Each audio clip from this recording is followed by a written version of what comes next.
जब हम राजस्थान के गांव का बात करते हैं तो यूजुअली दिमाग में ये पिक्चर आता है, या तो वहाँ पे चाइल्ड मैरिज हो जाता है या तो फिर वो घर का काम में व्यस्त होते हैं। बट आज मेरे साथ द CSR चैनल में खड़ी हैं ऐसी महिलाएं जिन्होंने कुछ एक बहुत ही इंटरेस्टिंग सा मुहिम छेड़ा है। उन्होंने अपने घर से निकल के एक बदलाव की ओर कदम बढ़ाया है। जानते हैं उनसे क्या है ये बदलाव।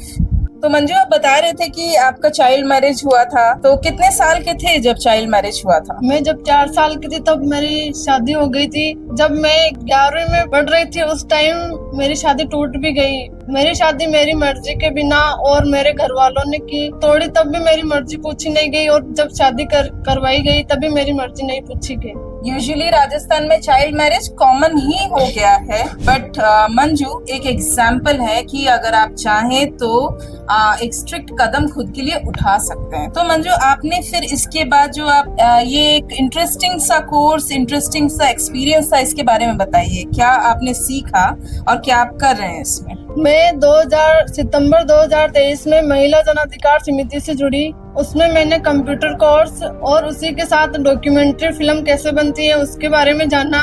उस वक्त तो मैंने केवल डॉक्यूमेंट्री फिल्म के शॉर्ट कैसे लेने हैं और एडिटिंग के बारे में इतना पता नहीं था। फिर 2024 में डॉक्यूमेंट्री फिल्म पूरी बनती कैसे, उसका पूरा प्रोसेस हमने सीखा। इसके बाद हमने 3 फिल्म बनाई। एक मैंने अपनी खुद की जिंदगी पर पीरियड्स के बारे में बनाई, और एक मेरा गांव कैसा दिखता है उसमें हमने फिल्म में दिखाया, और एक पशुपालन पर बनाई जो एक स्टोरी है अजयसर गांव में। 2021 में जो जर्नलिज्म का कोर्स शुरू हुआ था उसमें मैंने देखा कि लड़कियां फिल्म मेकिंग कर रही है, और मैं भी उसी दौरान मेरा लर्निंग प्रोसेस चल रहा था। देन उसके बाद मैंने देखा कि जो अर्ली चाइल्ड मैरिज जिन लड़कियों की हो गई है उनके साथ एक प्रोग्राम चलाया गया।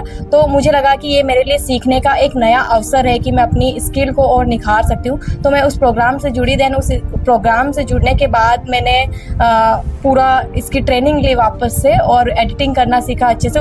कुछ मूवीज आपके इंटरनेशनली भी पहुंचे हैं जिसके बारे में हमने चर्चा की थी, उसके बारे में कुछ बताइए। 3 लड़कियों ने ये फिल्म जो है बनाया है, जिसमें से एक नमीरा, एक संतरा और एक रेणु है। और इन्होंने जब ये फिल्म बनाया तो पूरा अजमेर की स्थिति को रखते हुए पूरा कि लड़कियां जो है कहाँ पे जो है वो सुरक्षित महसूस करती हैं और कहाँ पे जो है उनको चैलेंज फेस करना पड़ता है, तो उसके अराउंड उन्होंने पूरा फिल्म बनाया था। और उसको अलग अलग जगहों पर, जैसे कि डिस्ट्रिक्ट में, और फिर उसके बाद फिर राज्य स्तरीय पर, और फिर उसके बाद फिर नेशनल स्तर पर पूरा उसको लेकर गए, और इसके साथ ही पूरा इंटरनेशनल स्तर पर उसका जो है वो स्क्रीनिंग हुआ। जब वो स्क्रीनिंग हुआ तो वहाँ पे बहुत सारे और अलग देशों की जो है महिला और लड़कियां आई थी जो कनेक्ट कर पा रही थी उससे। जब हमारी ये जो फिल्म है ये जब इंटरनेशनल लेवल तक अजरबैजान बाकू में जब दिखाई गई थी तो काफ़ी प्राउड मोमेंट था कि हमने जो हमारे अजमेर शहर का जो मुद्दा है वो हम इतने बड़े प्लेटफॉर्म पर पहुंचाए हैं। लेकिन ये सिर्फ हमारी कहानी नहीं थी, एक बहुत सारी महिलाओं की कहानी थी। वहाँ पर जो लोग उपस्थित थे वो भी उस कहानी से जुड़ाव महसूस कर रहे थे। तो ये हमारे लिए काफ़ी प्राउड वाला मोमेंट था। मैंने एक फिल्म बनाई है कड़िया नहीं बेड़िया।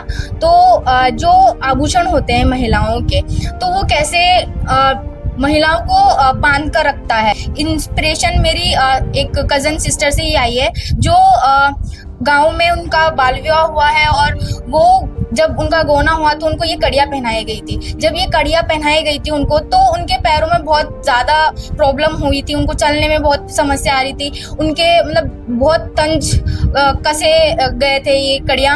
और फिर जब वो चल रही थी तो उनके पैरों में खून वगैरह भी आ रहे थे, तब उनके पैरों में कुछ ना कुछ बांधा गया था। तो वो छवि मेरे दिमाग में बन गई थी। तो मुझे लगा कि ये मुद्दा कितना गहरा है, तो हम इसको क्यों नहीं निकाल सकते। लड़कियों ने हमसे बात करना शुरू किया कि उनके लिए कोई स्पेस नहीं है। उस वक्त हमने सोचा, और हमारे यहाँ पर तब तक एक टेक्नोलॉजी सेंटर चलता था, फेमिनिस्ट अप्रोच टू टेक्नोलॉजी, जिसमें हम पूरा जेंडर ट्रांसफॉर्मेटिव अप्रोच से तकनीकी सिखा रहे थे, जिसमें कंप्यूटर लर्निंग। लेकिन जब कोविड आया तो हमने मोबाइल का भी एक कोर्स शुरू किया कि एक मोबाइल का इस्तेमाल कैसे करें, और एक मशीन कितने काम कर सकती है एक मशीन, और हमारी जिंदगी के बहुत सारे कामों को हल्का कर सकती है। तो उस तरह से इस वक्त हमारे यहाँ पर 22 गर्ल्स ने 32 से ज्यादा फिल्में बनाई हैं, और अब ये फिल्मों को काफी तारीफ भी मिल रही है।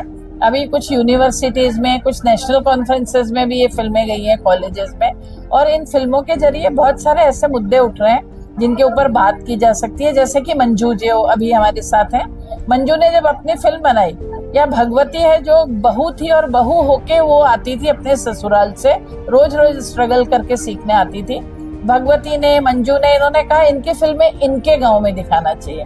हम लोग बहुत चिंतित थे कि जब इनकी फिल्में इनके गांव में दिखाएंगे तो गांव वाले खिलाफ हो सकते हैं, क्योंकि ये पर्दा पे आवाज उठा रही हैं, ये दहेज पे आवाज उठा रही हैं, शादी के बारे में आवाज उठा रही हैं, ये रिश्तों में बराबरी की मांग कर रही हैं, ये भी मांग कर रही है कि इनके साथ भेदभाव क्यों हो रहा है घरों के अंदर। उनके पति क्या घर के काम नहीं बंटवा सकते ताकि वो भी अपने जीवन में अपने कैरियर्स के बारे में सोच सकें। तो ये ऐसे जटिल मुद्दे थे जो गांव समुदाय में ले जाना मुश्किल था, पर इन्होंने अपने अपने गांव में स्क्रीनिंग की और एक्चुअली स्क्रीनिंग करने के बाद समझ में आया कि गांव के लोग बहुत खुश थे।